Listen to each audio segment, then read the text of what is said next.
Alright, hello everyone. Today we're going to be making the legendary game of Tic Tac Toe. So, just to let you know what Tic Tac Toe is, it's a two-player game.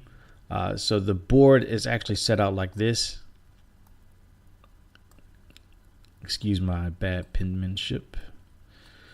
Alright, so this is basically the board, and what happens is the player goes first. They can be either X or an O. So I'll just do the first one as X. Then the next person goes as O. And then maybe again for the X player. And the O player goes. And the X player goes again. And what? X wins. 3 in a row wins the game. Okay?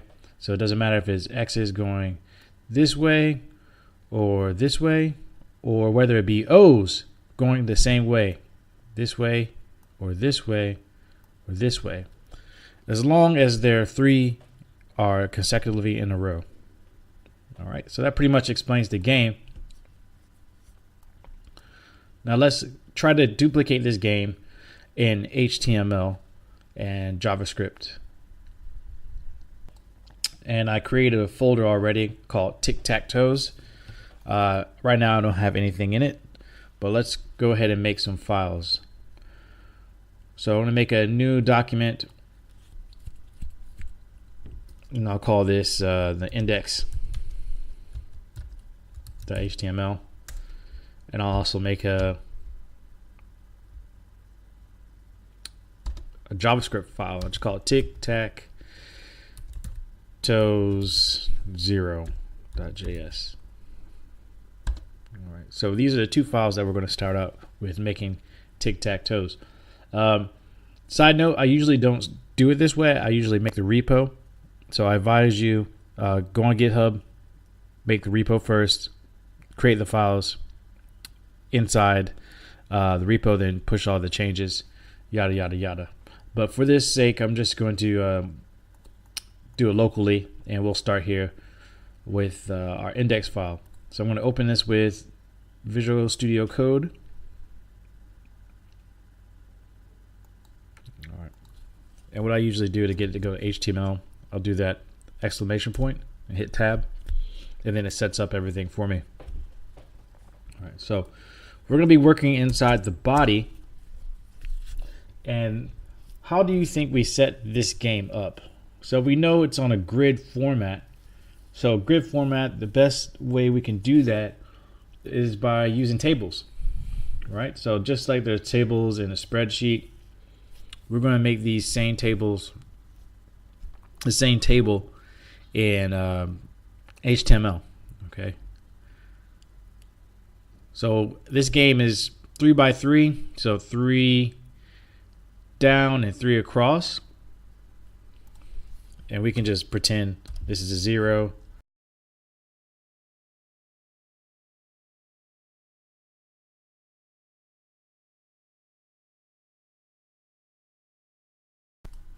All right, so that's pretty much the grid. All right, we always start at 0, so we have 9 squares, but we always want to start with 0. That's how programmers usually start. We don't start with 1, we start with 0. All right, so that's how we want to set this game up. A 3 by 3 game grid. So how we do that in HTML is we make a table. And there is the closing tag of the table. And to start a row, I type in TR. Okay. And that will be our first row. So this TR and TR here will actually start 0, 1, 2. Okay, so this is a TR.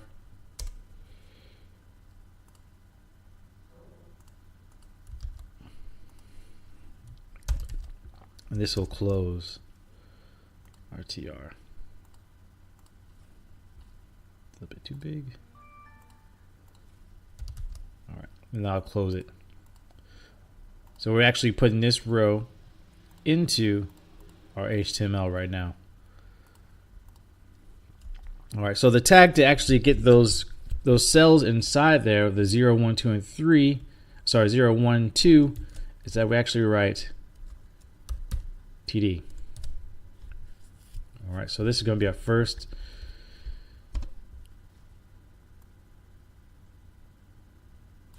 TD, and then we can just duplicate that. So we know we have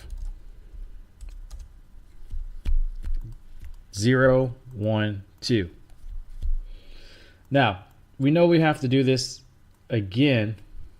So what we can do is just copy it and do the same for the next row, which is 3, 4, 5. And now that's created. And finally, 6, 7, 8.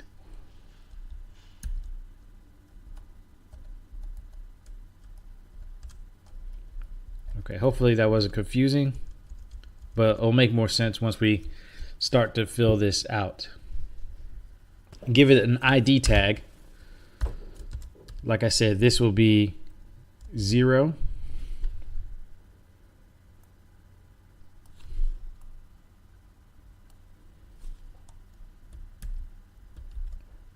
This will be 1.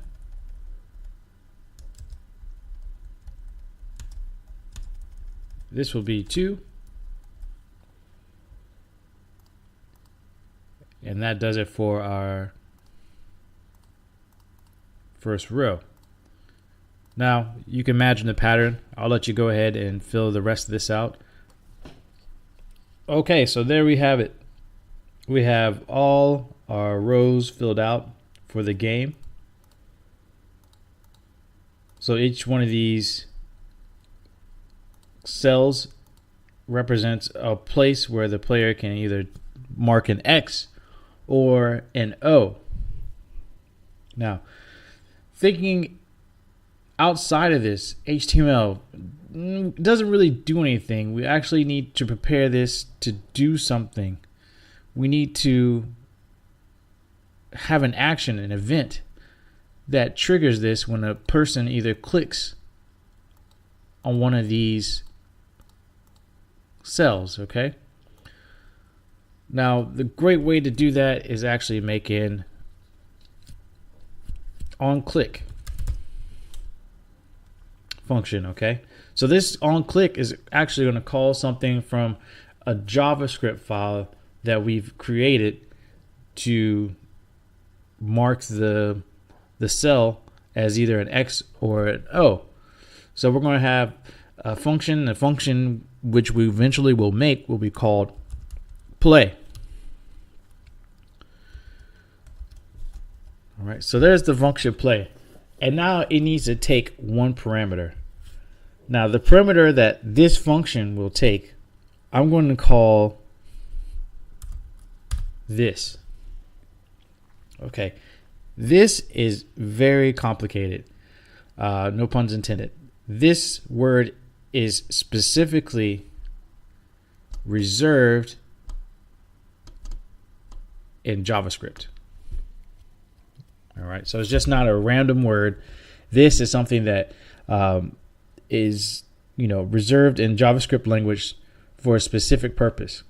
So when I say play this, it's automatically going to get the contents of the cell and know that I'm talking about only this row or this cell and not this one and not this one or these, specifically this one. Okay, now I can do that for all of these. All right, for all of them I'm going to put the exact same thing.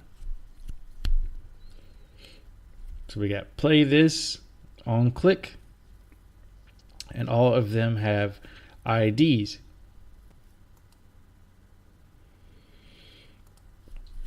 Okay, so next what we're going to do is we're actually going to link. What we're going to do is link our JavaScript file which contains the function play this. So in order to do that, we need to give this a script tag.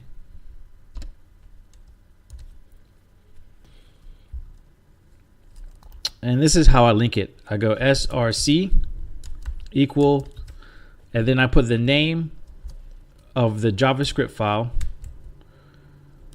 which is Tic Tac Toes 0.js. So I didn't make up this file. This file actually comes from here. So now play this. We'll look for this file where all our JavaScript will be held in this instance, okay? So let's just go ahead and open up that instance. So the beautiful thing about Visual Studio Code, you can just drag and drop, and now it's open. So we have our index HTML, and now we have a Tic Tac Toes JS, and now this is going to reach out to here.